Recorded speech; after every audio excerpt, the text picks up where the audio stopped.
এইমাত্র পূর্ণাঙ্গ সভা শুরু 1:4 অনুপাত ও ১৩ গ্রেডে পূর্ণাঙ্গ তালিকা প্রকাশ। আজকের মিটিংয়ে সচিবরা যা বলল। ভিডিওটি শুরু করার পূর্বে চ্যানেলটি সাবস্ক্রাইব করুন। আজকের বৈঠকে উপস্থিত ৭০ সচিবসহ অর্থ মন্ত্রণালয়ের বিভিন্ন ঊর্ধ্বতন কর্মকর্তা। এছাড়াও পে কমিশনের ২৫ সদস্যের উপস্থিতিতে চূড়ান্ত বৈঠকে বেশ কিছু নতুন সিদ্ধান্ত নেওয়া হয়েছে। আজকের সভায় সভাপতিত্ব করেন প্রধান উপদেষ্টা। তিনি ইতিমধ্যেই গ্রেড সংখ্যা পরিবর্তনের বিষয়গুলো তুলে ধরেন। ২২ লক্ষ সরকারি চাকুরিজীবীদের জন্য আজকের এই দিনের বৈঠক আগামী ৫ বছরের ভাগ্য নির্ধারণের নতুন পথ সৃষ্টি করবে। ইতিমধ্যে একজন সচিব নাম অপ্রকাশিত রাখা শর্ত বলেন, আজকের বৈঠকে আমরা শুধুমাত্র গ্রেড পরিবর্তনের বিষয়গুলো নিয়েই আলোচনা করব না। আমাদের মূল কার্যক্রম থাকবে বৈষম্য দূরীকরণ।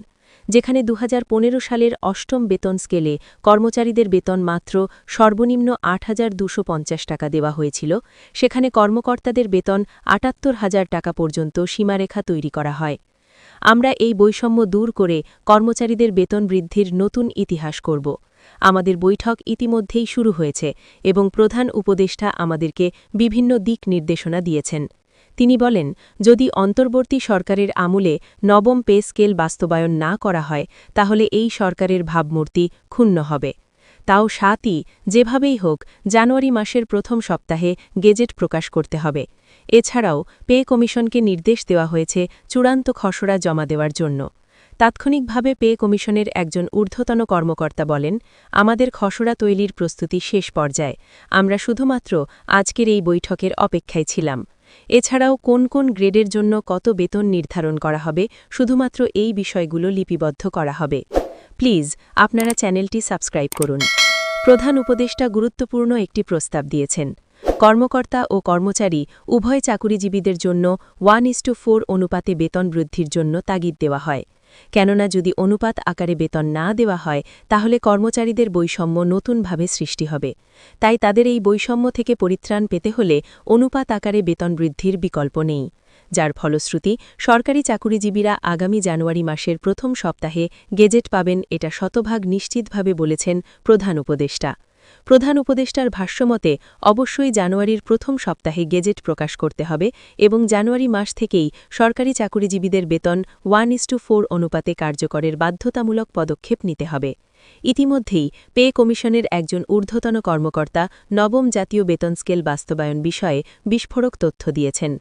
তিনি বলেন, কর্মচারীরা হচ্ছে দেশের সম্পদ। কেননা প্রতিটি অফিস আদালতে অসংখ্য কর্মচারীরা নিয়োজিত থাকেন। বলতে গেলে তাদের সংখ্যাই বেশি। তাই তারা যেভাবে তাদের দাবিগুলো উপস্থাপন করেছে সেগুলো দাবি শতভাগ পূরণ করা না হলেও গুরুত্বপূর্ণ দাবিগুলো বাধ্যতামূলক পূরণ করা প্রয়োজন। কেননা তারা ২০১৫ সালের অষ্টম বেতন স্কেলের পর থেকে আবারও ২০২০ সালে একটি বেতন স্কেল পাওয়ার যোগ্য ছিল, কিন্তু তৎকালীন সরকার সেই বিষয়ে মতামত না দিয়ে কর্মচারীদেরকে কোণ ঠাসায় ফেলেছেন। এতে করে কর্মচারীরা অর্থনৈতিক দিক থেকে পিছিয়ে পড়েন। তাই অন্তর্বর্তীকালীন সরকারের উচিত দ্রুত গেজেট প্রকাশের তাগিদ দেওয়া। যারা এখনও চ্যানেলটি সাবস্ক্রাইব করেননি তারা অবশ্যই সাবস্ক্রাইব করুন। নাম অপ্রকাশী রাখা শর্তে একজন কর্মকর্তা বলেন, কর্মচারীদের বেতন বৃদ্ধি করতে হলে গ্রেড সংখ্যা পরিবর্তন করা প্রয়োজন। ২০২০ সালের অষ্টম বেতন স্কেল সরাসরি বাতিল করে ১৩ গ্রেড রাখার দাবি তোলা হয়েছে। ইতিমধ্যেই প্রধান উপদেষ্টা এই বিষয়টিকে ইতিবাচক বলেছেন এবং তার নেতৃত্বে ১৩ গ্রেড লিপিবদ্ধ করার তাগিদ দেওয়া হয়। একই সাথে পে কমিশনের চেয়ারম্যান সাবেক অর্থসচিব জাকির আহমেদ খান চূড়ান্ত আশ্বস্ত করেছেন যে নবম পে স্কেল হবে ১৩টি গ্রেডে। কেননা যত গ্রেড বেশি থাকবে তত বৈষম্য তৈরি হবে। যেহেতু অন্তর্বর্তীকালীন সরকার বৈষম্য নিরসনের জন্য দায়িত্ব গ্রহণ করেছেন, তাই গ্রেড সংখ্যা বেশি রাখা মোটেও কাম্য নয়। যার ফলশ্রুতি অবশেষে সরকারি চাকুরিজীবীরা আজকের বৈঠকে সিদ্ধান্ত পেলেন ১৩টি গ্রেডের। এছাড়াও অন্যান্য ভাতা সংযুক্ত করা হবে বলে শতভাগ নিশ্চয়তা দেওয়া হয়। বিশেষ করে বাড়ি ভাড়া, চিকিৎসা ভাতা ও শিক্ষা ভাতা বৃদ্ধির বিষয়গুলোকে উপস্থাপন করেন পে কমিশন। পে কমিশনের চেয়ারম্যান বলেন, সরকারি চাকুরিজীবীদের বাড়ি ভাড়া বৃদ্ধি করা খুবই জরুরি একটি পদক্ষেপ হয়ে দাঁড়িয়েছে। কেননা যারা শহর অঞ্চলে চাকরি করে থাকেন তাদের মোট বেসিকের ৪৫% বাড়ি ভাড়া কোনোভাবেই গ্রহণযোগ্য নয়। সবথেকে বেশি ক্ষতিগ্রস্ত হচ্ছেন কর্মচারীরা। তাই শহর অঞ্চলে বাড়ি ভাড়া সর্বনিম্ন ৬৫ থেকে ৭০% পর্যন্ত বৃদ্ধির সিদ্ধান্ত নেওয়া প্রয়োজন। এছাড়াও সন্তান প্রতি শিক্ষা ভাতা ৩,০০০ টাকা পর্যন্ত বৃদ্ধির সুপারিশ করা হয়েছে।